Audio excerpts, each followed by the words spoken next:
for joining us. We are alive at 5, ready to get your thoughts on the story we have for you guys today. But first, go ahead and subscribe to our YouTube channel and give us a follow on Facebook if you want to get your comments into our conversation. We love hearing from you. I'm here with Caitlin Ross and Cheryl Preheim. We are talking about a story leading up to Halloween. We see it every year. Sex offenders are really highlighted this time of year to keep kids safe, but this case took it a step further. And this case has a lot of people talking. This story, so many of you have weighed in on, and we are going to get to those comments because I think they're so important.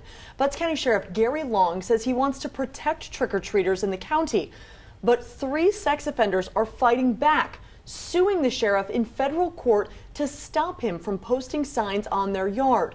Their lawyer says the sheriff is going too far and says his clients' names, photos, and addresses are already registered online. They served their time and they already paid their debt to society.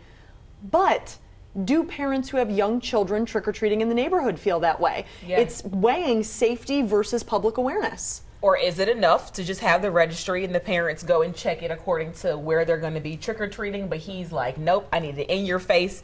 You need to see this. You need to know exactly where they are. And some of this in the class action lawsuit is saying that people have a certain thing that comes to mind when they hear sex offender, but can it be a wide range from maybe a 19 or 20-year-old having a consensual relationship with someone underage to violent offenses against people or children. So let's get right to the comments because you all have a lot to say about this. Let's start with a comment from James. James says, hey, they lose the right to privacy when they became sex offenders. Keep the signs up. Most of them are restricted from being around children, so they win the suit. The signs come down, then arrest them for a violation of their conditions if they hand out candy.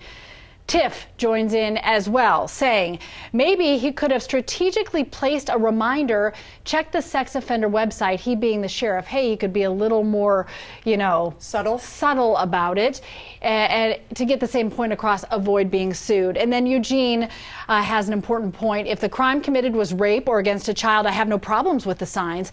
But these are folks on the registry because of public urination. I don't think folks like that should be humiliated in such a way. It is such a wide range of charges, and so you really put everyone in the same category, and it's embarrassing. And I'm sure, what if they don't live alone? What if they have their own children who live there? They have wives, they have a family. So I think they just don't want that level of attention when you can already go on the website to get it.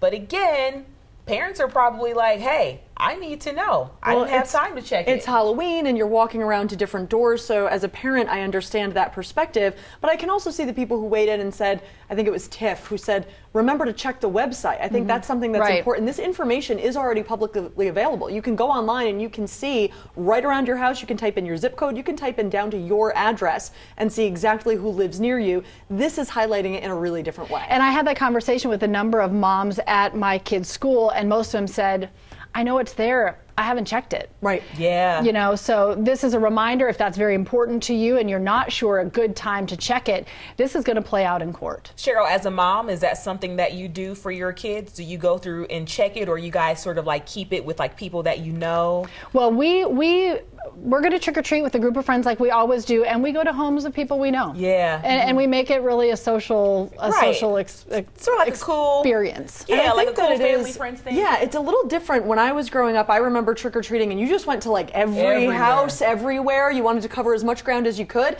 And now in my neighborhood, at least, you actually have to register online to be a safe house, a house that is vetted and able to trick-or-treat. I do live in the city, so I don't know if it's a safety issue or what they're thinking with that, but you register as a safe house. There is a special light that you put on your door, and that's where kids know that they can come. Wow. Interesting. That really is a interesting. first. Yeah. I've never heard that. That's one thing for parents to look out for as well. Hey guys, this was a huge one. Hundreds of comments on this one. We want to know what you think about it. Go ahead and leave your thoughts down in the comments. Don't forget to subscribe to our YouTube channel. Hey, we post here every weekday. And give us a follow on social media to get your comments in on the show. We'll see you back tomorrow, same time. Have a great day.